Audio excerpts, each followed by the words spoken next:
Every once in a while, a rookie does something so unexpected, so against the grain, that it doesn't just make headlines, it rattles the entire system. And Shedeur Sanders just pulled the kind of move that left NFL executives sitting in stunned silence.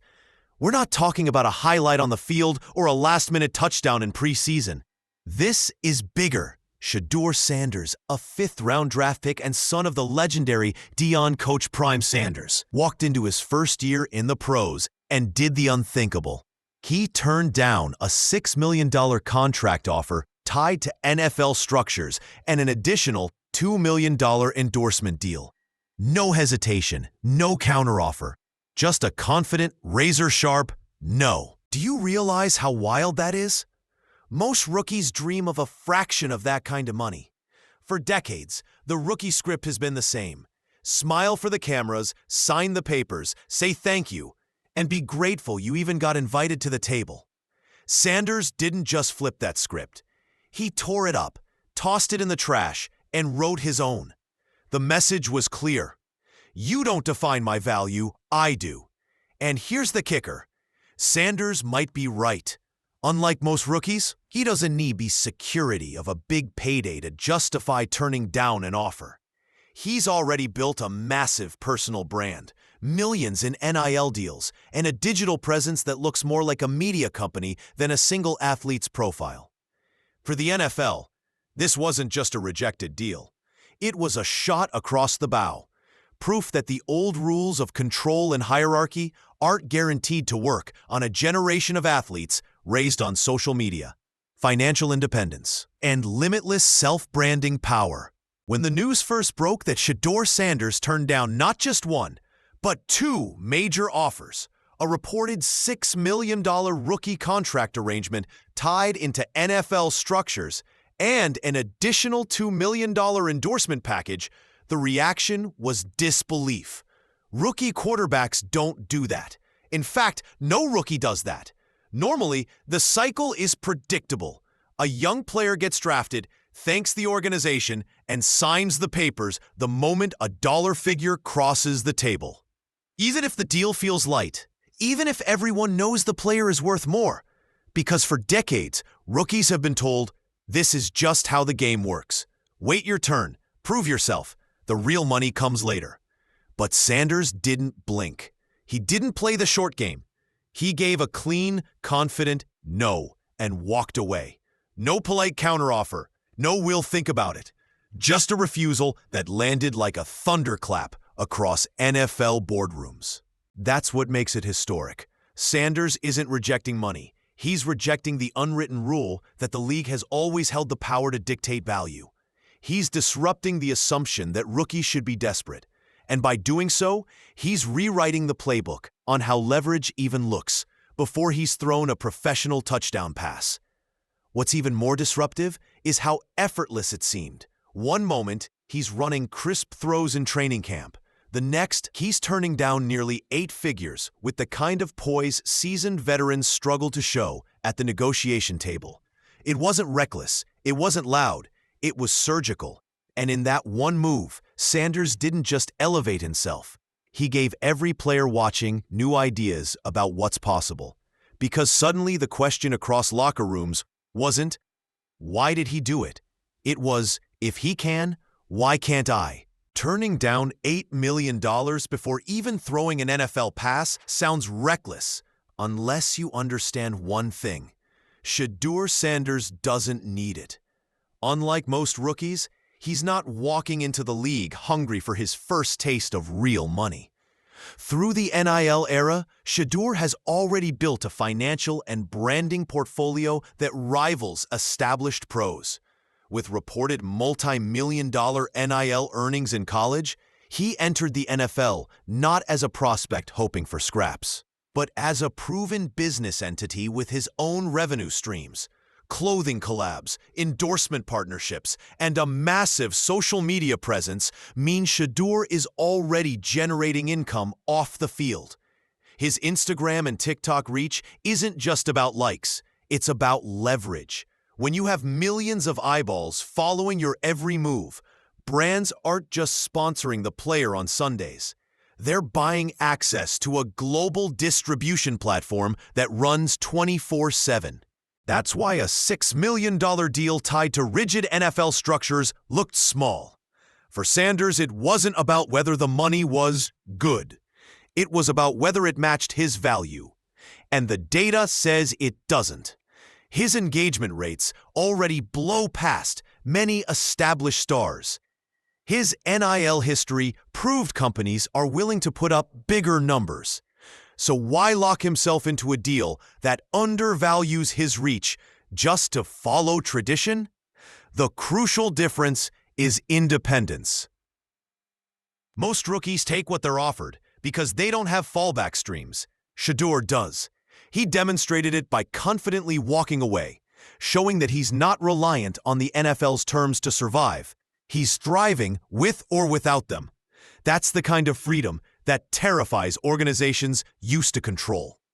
And that's what makes this move even more groundbreaking. Sanders isn't asking for value. He's demanding it.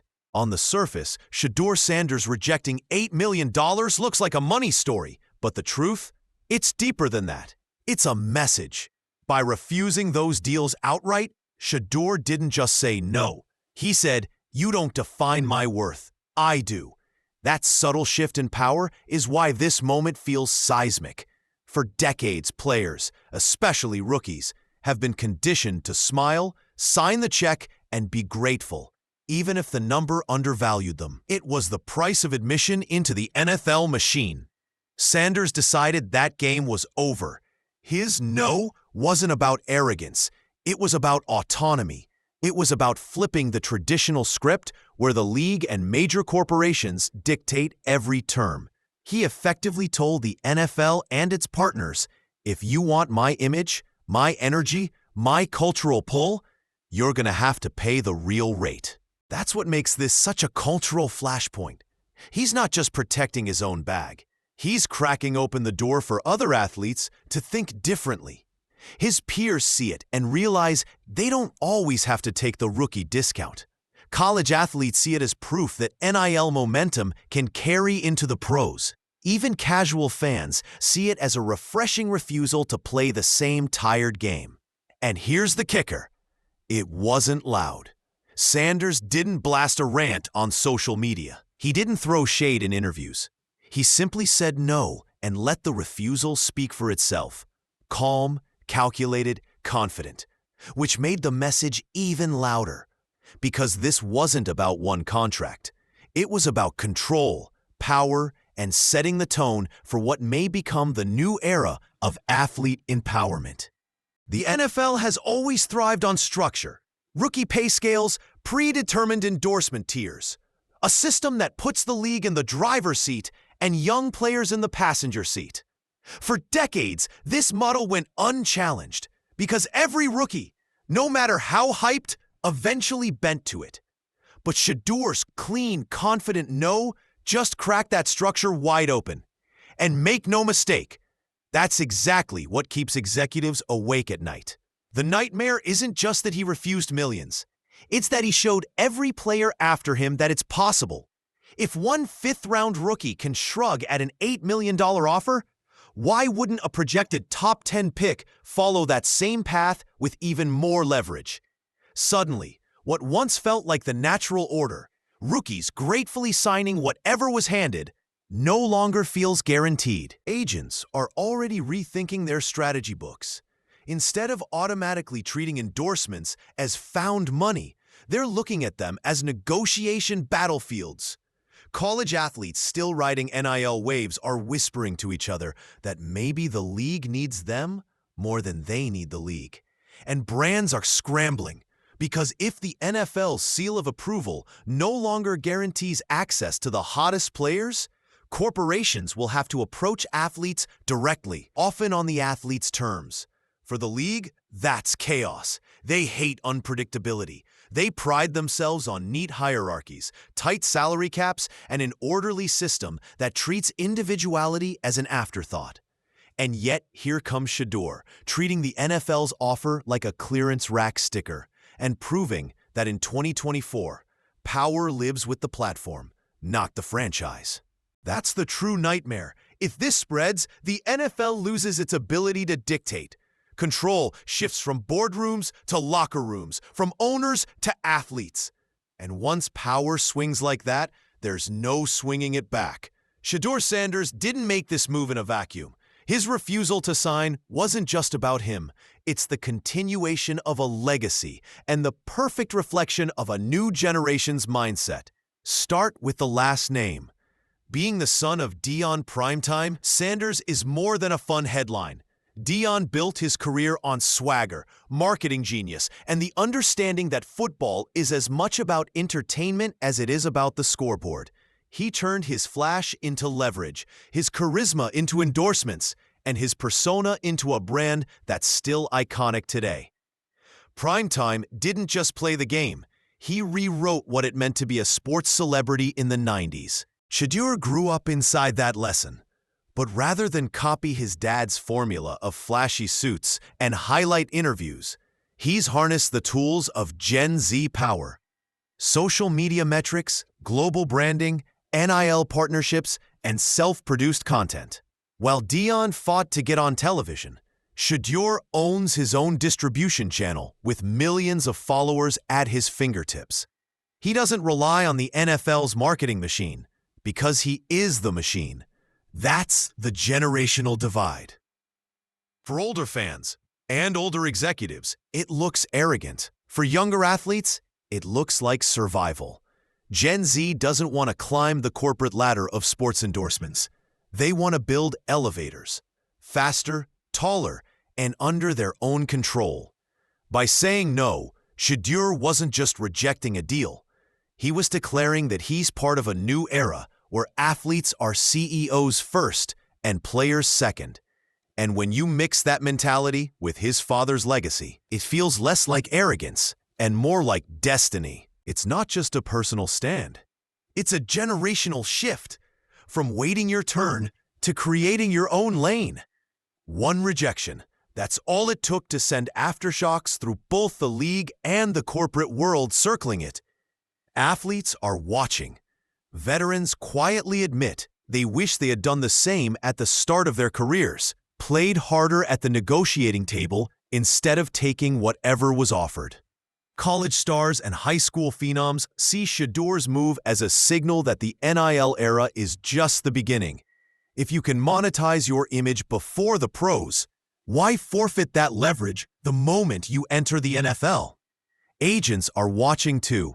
Suddenly, the idea of telling rookies to just be thankful is out of date. Playbooks are being rewritten to treat media influence and cultural relevance like an asset every bit as real as yards or touchdowns. Expect to see more rookies turning endorsement pitches into auctions. And brands? They're scrambling the most. The NFL used to act as the gatekeeper. Secure a league-approved sponsorship deal, and corporations got easy access to the players who mattered. But Sanders proved companies can go directly to the athlete. When a single quarterback controls millions of digital followers, his account is worth more than a league-run ad spot during Monday Night Football. That changes the marketing math completely. Some companies will resist this and cling to old models. Others, more flexible and hungrier, are already plotting. Think equity deals. Think lifetime partnerships. Think athletes negotiating like entrepreneurs instead of employees. Imagine rookies not just slapping their name on a shoe, but owning part of the brand itself.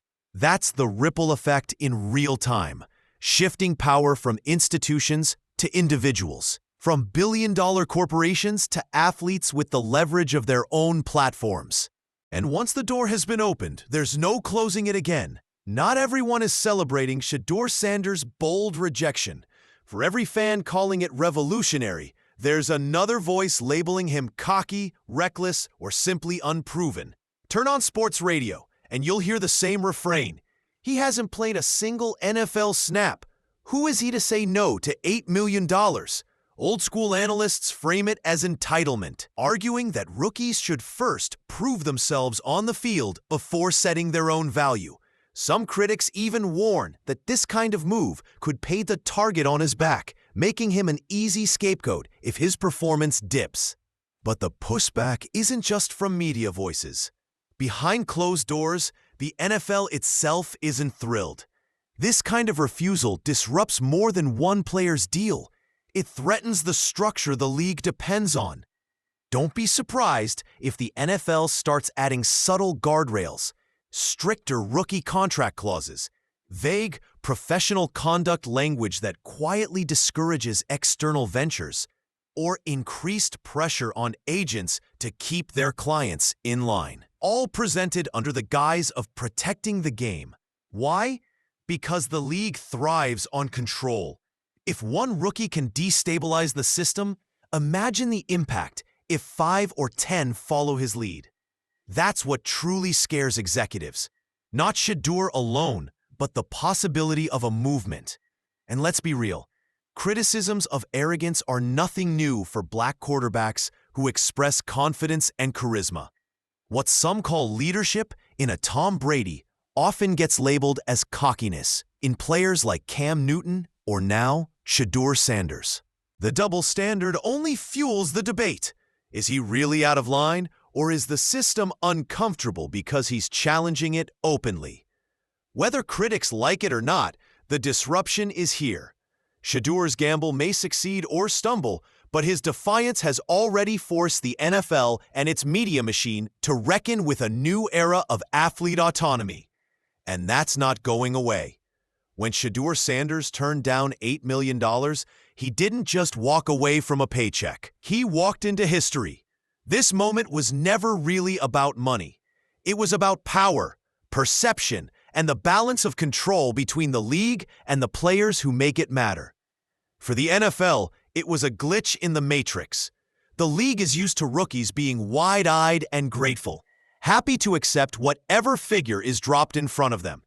Sanders shattered that tradition in seconds with one quiet, calculated refusal. And that refusal sent ripples through boardrooms, locker rooms, and social media timelines worldwide. For athletes, it was fuel. Suddenly, every young player, from college stars still building their NIL portfolios to undrafted hopefuls grinding for a chance, could see proof that the old power dynamic is shifting. That maybe, for the first time in decades, rookies don't have to play small before they play big. For brands, the message was even louder. Athletes aren't just endorsers anymore. They're partners.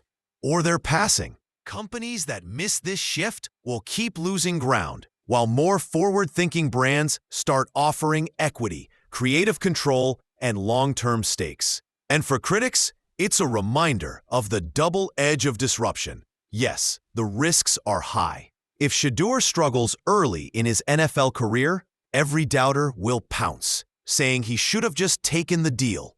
But if he delivers, if he lives up to even half the hype, his decision will be remembered not as arrogance, but as one of the most visionary bets an athlete has ever made.